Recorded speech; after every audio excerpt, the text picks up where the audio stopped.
आज हम एक ऐसी मूवी की कहानी को एक्सप्लेन करने वाले हैं जिसमें एक अमीर और खूबसूरत लड़की जिसका नाम सोफिया है और उसका पति उसको प्यार में धोखा देता है। उसे सबक सिखाने के लिए एक खूबसूरत लड़की लाती है। अपने पति को उस लड़की से क्या क्या करवाती है। उसका पति एक नंबर का बुरचट्टा था, तो क्या सोफिया अपने पति से उस लड़की को लेकर अपना बदला ले पाएगी? तो चलते हैं सीधा कहानी की ओर। हम देखते हैं सोफिया को, जो उस शहर की एक अमीर लड़की है। वह अपने महल में अकेले ही रहती थी क्योंकि सोफिया शादी के कुछ सालों बाद उसके पति की मौत हो जाती है। वह अपनी जिंदगी अकेले ही काट रही थी। सोफिया का एक दोस्त था और उसका नाम मर्फी था। मर्फी काम के सिलसिले में काफी महीनों तक बाहर रहता था, पर जब भी वह वापस आता था तो पूरा समय सोफिया के साथ बिताता था क्योंकि मर्फी सोफिया से प्यार करता था और उसकी लेना भी चाहता था, जबकि सोफिया उसे सिर्फ अपना अच्छा दोस्त मानती थी। सोफिया का मानना था दोस्ती प्यार से ज्यादा फायदा देता है। प्यार जब दोस्ती में बदल जाता है उसमें तकलीफ और दुख ही होता है। सब कुछ जानते हुए भी मर्फी उसे पटाने की कोशिश करता रहता था। सोफिया भी जानती थी कि मर्फी उससे प्यार करती है, पर सोफिया दोस्ती के अलावा उसे कुछ नहीं मानती थी। मर्फी हर हाल में उसका लेना चाहता था। उसे पाने के लिए नए नए तरीके खोजता रहता था। एक दिन मर्फी को मौका मिलता है और मर्फी सोफिया को प्यार के फायदे बताने लगता है। मर्फी सोफिया से कहता है, अकेले जिंदगी काटना बहुत मुश्किल है। हमें अपनी लाइफ में एक पार्टनर की जरूरत होती है। जब इंसान को प्यार होता है तो जिंदगी हंसते खेलते बीत जाती है। लेकिन सोफिया पर उसकी बातों का कुछ खास असर नहीं हो रहा था। पर सोफिया मर्फी को मन ही मन पसंद भी करती थी, पर उसे शादी नहीं करना चाहती थी क्योंकि मर्फी एक नंबर का लड़कीबाज था। भले ही वह सोफिया से प्यार करता था, लेकिन खूबसूरत लड़कियों के साथ अपना मलाई निकालता था। कुछ दिन बाद सोफिया से मिलने उसकी दोस्त मरीसा आती है। मरीसा सोफिया को कहती है, तुम्हारे अकेलेपन को दूर करने के लिए तुम्हें एक जीवन साथी की जरूरत है। तन और मन की प्यास बुझाए बिना सच्चा सुख नहीं मिलता। मरीसा की बातों को सुनकर सोफिया के बदन में भी आग लगने लगी। उसके दूसरे दिन वह मर्फी से मिलती है तो सोफिया उसके प्यार को मान लेती है, जिसे सुनकर मर्फी बेहद खुश होता है। तो फाइनली मर्फी अब सोफिया को घोड़ी बनाएगा। दोनों ये सब बातें घूमते घूमते कर रहे थे। फिर दोनों प्यार का पहला पड़ाव पार करते हैं और एक दूसरे को चूमने लगते हैं। उसके पति के मरने के बाद पहली बार वह किसी से इतनी करीब आई। उसे देखते ही उसके जिस्म में अजीब सी गर्माहट फैल जाती थी। मर्फी का प्यार पाकर सोफिया की जिंदगी पहले से ज्यादा खुशहाल हो गई। फिर मर्फी सोफिया के साथ जहाँ जगह मिले वही अपना मलाई निकालने लगते हैं। दोनों पूरा दिन साथ बिताते और साथ में किताबें भी पढ़ने। देखते ही देखते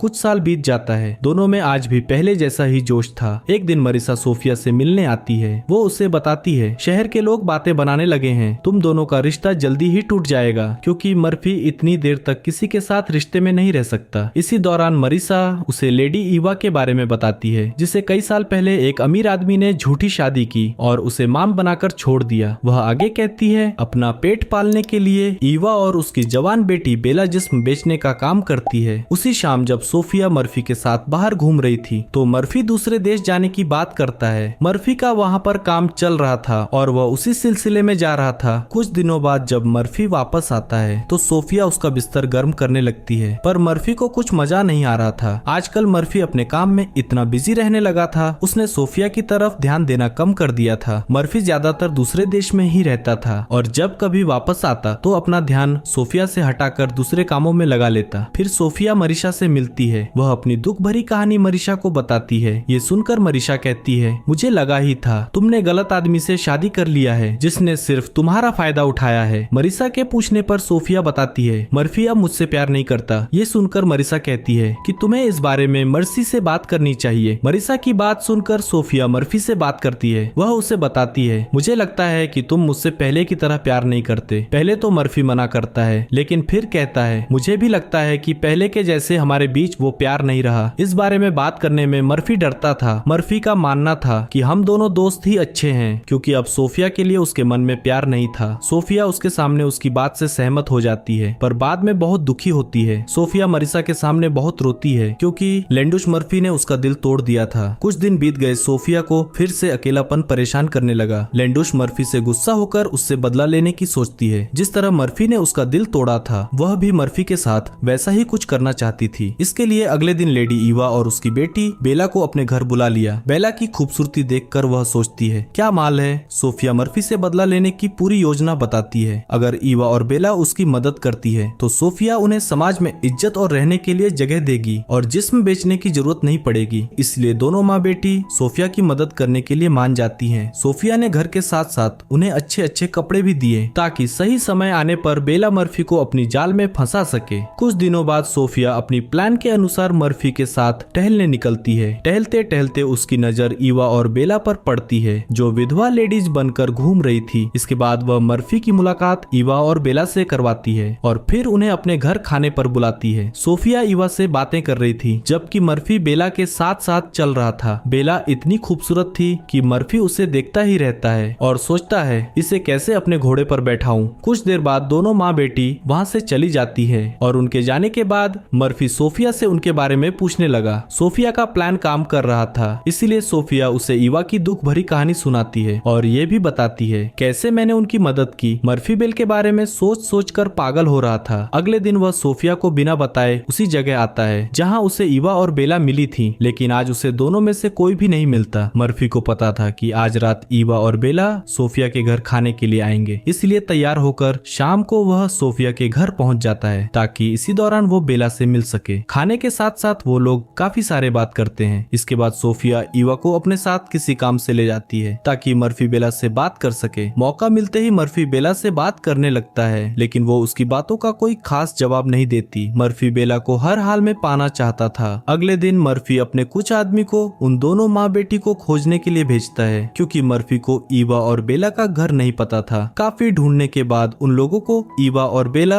एक चर्च में प्रार्थना करते हुए मिलते हैं। मर्फी भी वहाँ पहुँच जाता है और उनका पीछा करने लगता है ताकि वह बेला के घर का पता जान सके। मर्फी हर रोज उनसे बातें करने की कोशिश करता है पर ईवा और बेला उसे देखकर भी अनदेखा करते थे। यह सब सोफिया का प्लान था। एक दिन अपने आदमी से बेल के लिए एक खत भेजता है पर ईवा वो खत जाकर सोफिया को दे देती है। वो खत में मर्फी ने बेला के लिए अपने प्यार का इजहार किया था जिसे पढ़कर सोफिया को बहुत बुरा लगता है और उन्हें अपने प्लान के मुताबिक चलने को कहती है। इसके बाद मर्फी बेला को खत के साथ साथ एक हार तोहफे में देता है। ईवा हार को रखना चाहती थी क्योंकि इससे उनकी हालत सुधर सकती थी, लेकिन सोफिया उसे हार वापस करने को कहती है। सोफिया उसे समझाती है कि अगर तुम दोनों ने मेरा साथ दिया तो तुम्हें इससे कहीं ज्यादा मिल सकता है। सोफिया मर्फी से कहती है कि ईवा ने मुझे बताया है कि तुम उन्हें परेशान कर रहे हो, हर जगह उनका पीछा कर रहे हो। ये सुनकर मर्फी सोफिया से माफी मांगता है और फिर ईवा के घर महंगे तोहफे भेजकर उनसे भी माफी मांगता है, पर सोफिया के कहने पर ईवा उन तोहफे को मर्फी को वापस भेज देती है। अपनी कोशिशें नाकाम होता मर्फी दुखी हो जाता है। वह हर वक्त उसके ही ख्यालों में खोया रहता था और उसे कैसे हासिल करूं ये सोचता ही रहता था। इसके बाद वह सोफिया से कहता है कि मैं बेला से शादी करना चाहता हूँ और इस काम में मुझे तुम्हारी मदद चाहिए। सोफिया मर्फी की मदद करने के लिए तैयार हो जाती है। सोफिया की मदद के बाद उन दोनों की शादी हो जाती है। बेला को पाकर मर्फी बेहद खुश नजर आ रहा था, पर उसे नहीं पता था कि उसके साथ सोफिया ने क्या किया है। सभी खुश थे मगर बेला उदास नजर आ रही थी क्योंकि मर्फी उसकी सच्चाई नहीं जानता था। रात होते ही मर्फी बेला के करीब आने लगता है। उसके बाद मर्फी बेला के गुफा में अपना मलाई निकालने लगता है। अगली सुबह सोफिया मर्फी और बेला से मिलने आती है। वह मर्फी को शादी का खास तोहफा देना चाहती थी, इसलिए सोफिया मर्फी और बेला को अपने साथ आने को कहती है। ईवा भी इनके साथ ही थी। सोफिया उन्हें उसी अड्डे पर ले गई जहाँ बेला और ईवा जिस्म का सौदा करती थी। मर्फी यहाँ आने का कारण पूछता है तो सोफिया उसे सब बता देती है। मर्फी को उसकी बात पर यकीन नहीं होता, इसलिए वह बेला से इस बारे में पूछता है और बेला भी उसे अपनी सच्चाई बता देती है क्योंकि वह उससे और झूठ नहीं बोल सकती थी। बेला की सच्चाई जानकर मर्फी बेहद हैरान होता है। सोफिया उसे बताती है कि ये सब मेरी ही योजना थी। बेला ने मेरे ही कहने पर तुम्हें अपने जाल में फंसाया था। तुमने मेरा दिल तोड़ा था, इसीलिए मैं तुम्हारा दिल तोड़कर तुमसे बदला लेना चाहती थी। मैंने तुम्हारे लिए वैसी ही बीवी चुनी जैसे तुम खुद हो। पूरा सच जानकर मर्फी वहाँ से भाग जाता है। बेला उसे रोकने की कोशिश करती है लेकिन वो उसे बुरा भला कहकर चला जाता है। रात को जब वो अपने घर के बाहर पहुँचता है तो उसे पता चलता है कि बेला ने खुद की जान लेने की कोशिश की है, लेकिन लोगों ने उसे बचा लिया। बेला जख्मी थी, इसलिए इलाज करने के लिए उसे घर के अंदर लाया गया। कुछ देर बाद जब वह होश में आई तो मर्फी उससे शांति से बात करता है। बेला कहती है कि मैं तुमसे सच में प्यार करने लगी हूँ। वह अपनी गलती के लिए उससे माफी भी मांगती है, जिसके बाद मर्फी भी उसे माफ कर देता है। वह समझ गया था कि बेला तो सिर्फ एक मोहरा थी जिसे सोफिया ने बदला लेने के लिए इस्तेमाल किया था। कहानी के आखिर में दोनों पति पत्नी खुशी खुशी रहने लगते हैं और इसी के साथ ये कहानी एंड हो जाती है।